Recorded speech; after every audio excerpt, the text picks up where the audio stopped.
Welcome back. तो देखिए, ये वाली वीडियो में हम बात करेंगे आपके जो मेन क्वेश्चन रहते हैं जो आपसे पूछते हो। एंड मेनली मैं आपको बता दूं कि जब आप मुझे टेक्स्ट करते हो, चाहे टेलीग्राम के ऊपर या फिर व्हाट्सएप के ऊपर, सो मेरे लिए पॉसिबल नहीं होता है कि आपको उसी टाइम रिप्लाई दूं।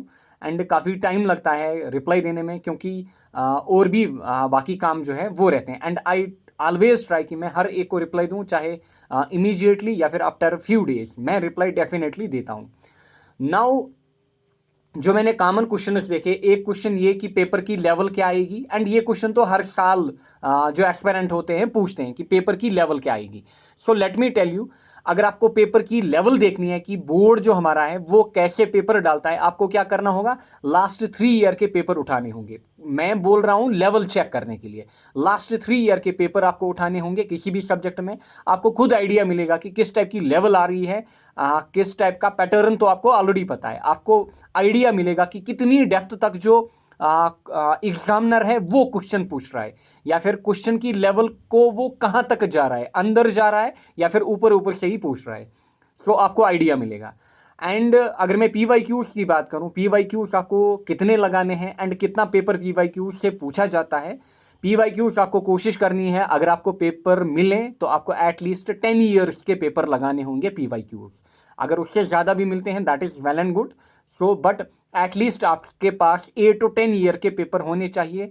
एंड वो जो 8 to 10 ईयर के पेपर होते हैं, अब मैंने ऑलरेडी आपको बोला कि PYQ से 80% पेपर होता है। अब ऐसा नहीं कि डायरेक्ट वही क्वेश्चन आएंगे। होता क्या है, फॉर एग्जाम्पल आप बोर्स मॉडल ऑफ एटम पढ़ रहे हो।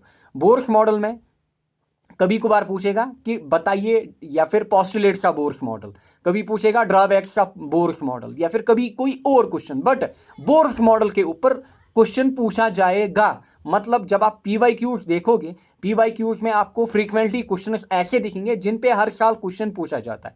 अब वही क्वेश्चन नहीं पूछा जाएगा, बट क्वेश्चन की लैंग्वेज चेंज होगी। किसी क्वेश्चन में एक कॉन्सेप्ट मांगेगा, किसी क्वेश्चन में कोई और कॉन्सेप्ट आपसे मांगेगा। सो मेनली आपको क्या करना है, आपको पेपर्स एनालाइज करने हैं लास्ट 10 ईयर्स के। फिर आपको क्या करना है, सिलेबस लाना है। एंड सिलेबस पे क्या करना है, इन टॉपिक्स को टिक करना है, मार्क करके रखना है कि यहाँ यहाँ से क्वेश्चन पूछे जाते हैं। एंड ज़्यादातर उन्हीं टॉपिक के ऊपर आपको अपना ध्यान देना होगा।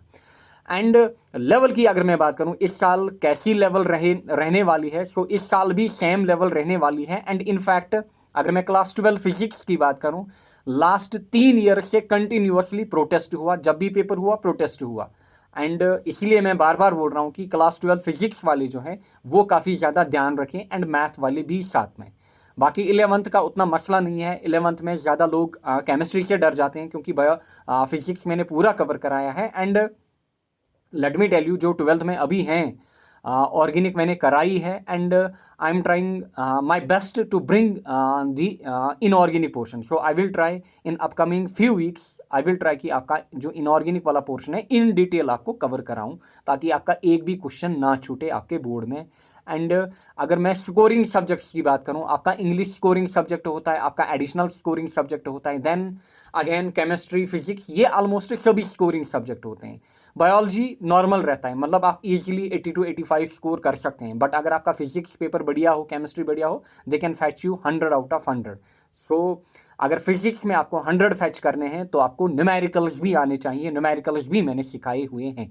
सो यही अपडेट है आपके लिए कि बार बार आप ये क्वेश्चन पूछते हो कि लेवल कैसे आएगी, या फिर PYQ से कितना बनता है। सो आई होप आपका जो डाउट है वो क्लियर हुआ होगा ये वाली वीडियो से। Thank you all, and I hope आप अपना बेस्ट दे रहे होंगे।